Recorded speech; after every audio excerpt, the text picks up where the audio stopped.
etc. The first question is about the referendum. What's your opinion about the referendum in Turkey? It's so many times that so many people says that it's time to change because it's constitution with military based, but now maybe it could be worse. What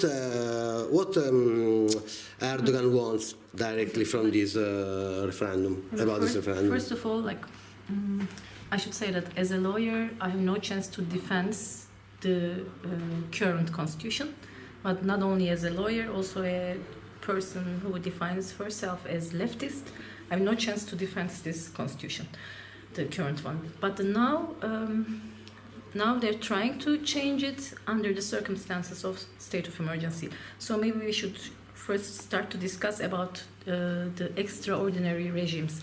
The current constitution had been regulated by under the military regime, but right now we have again an extraordinary regime which we can call as another kind of coup. This wasn't maybe a military coup, but right now we have a kind of coup which can be defined as a civil coup. So a dictatorship, fascism. So under the conditions of fascism, changing the constitution just means as a transformation of the regime. And also we should always remember that right now the parliament who was elected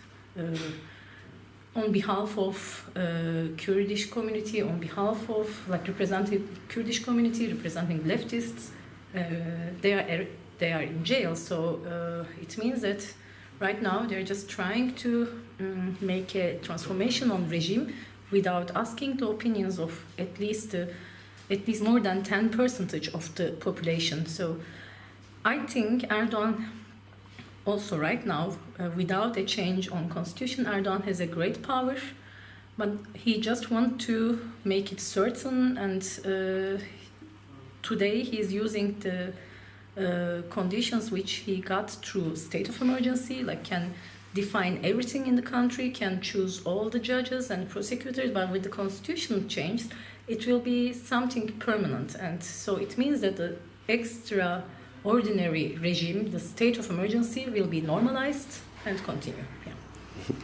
And the second question is about what's happening about judges, magistrates, lawyers, attorneys.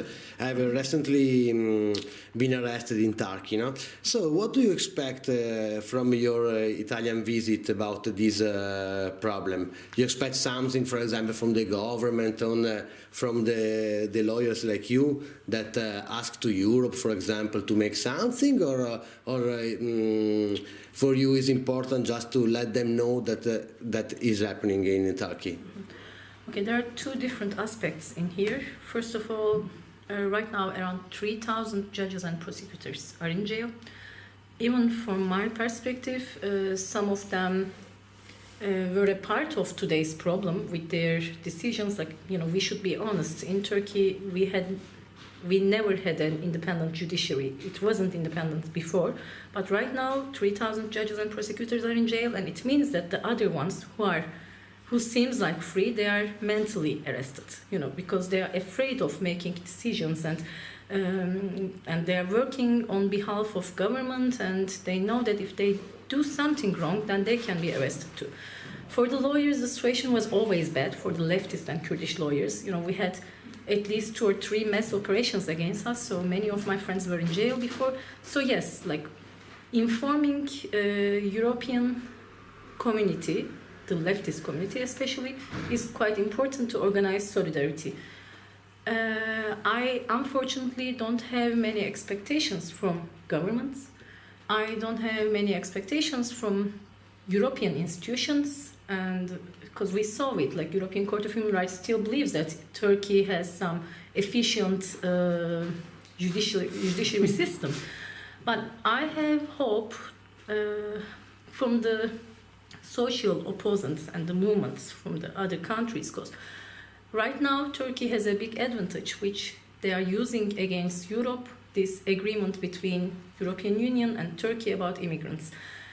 This affects the immigrants who are living in Turkey, because they are just tools for the government. They're not doing, like, they're not supporting or they're not organizing any opportunity for them, but they are the tools of politics. And unfortunately, all the institutions in Europe just know this but accept this. So maybe the main key is, like, we should all organize a pressure, a movement, something to discuss, like start to discuss this, but not only for Turkey, but for all, like all over the Europe or all over the world, there is a tendency for the conservatism and authoritarianism. So I think we should try to discuss about a way to fight against this, like not just for Turkey. About this, just an information, just curiosity to know, but the condition of migrants in Turkey, how are they? Okay, this is very difficult to explain because I should be honest. Turkey was the maybe only country in Europe. Unfortunately, we didn't have a support movement for the migrants, and there are some reasons about this. First, yes, we had lots of issues. You know, we even couldn't organize our lives, and we had lots of political conflicts.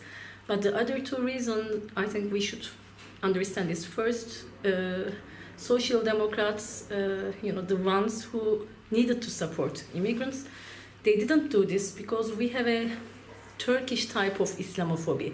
Even they claim themselves as Muslims, the Syrian immigrants seems like a threat for them to their secular life, and they believe that these immigrants will support AKP and will affect the social life. So they just watched. And for the ones who has some positive feelings because of the common religion background, they also think that the immigrants are threats because they're poor, they don't have money, and they think that this will be a competition through the labor market. So the immigrants are completely alone, and unfortunately, I believe that they just have places to sleep. Like they are target of ISIS. Like everything is bad for them. Like nothing. I can say nothing good. Okay.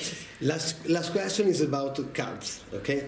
I would like to know what, in your opinion, what's happening now about them? What's your idea about if you think that they could try to find a solution, or they're no? I'm talking about Kurds. Kurds, yeah, Kurds. Yeah.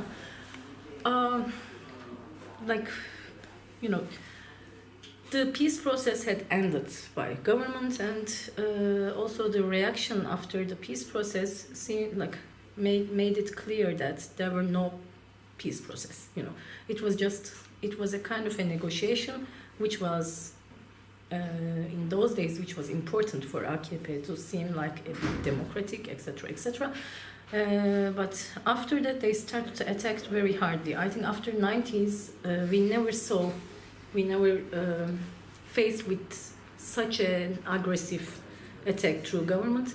They destroyed cities and they killed like hundreds, thousands of people. We still don't know the real numbers, and also right now they again start to attack to the legal organizations of Kurdish population, like the Democratic Party of Public People, yeah, and many parliaments had arrested, the lawyers had arrested, and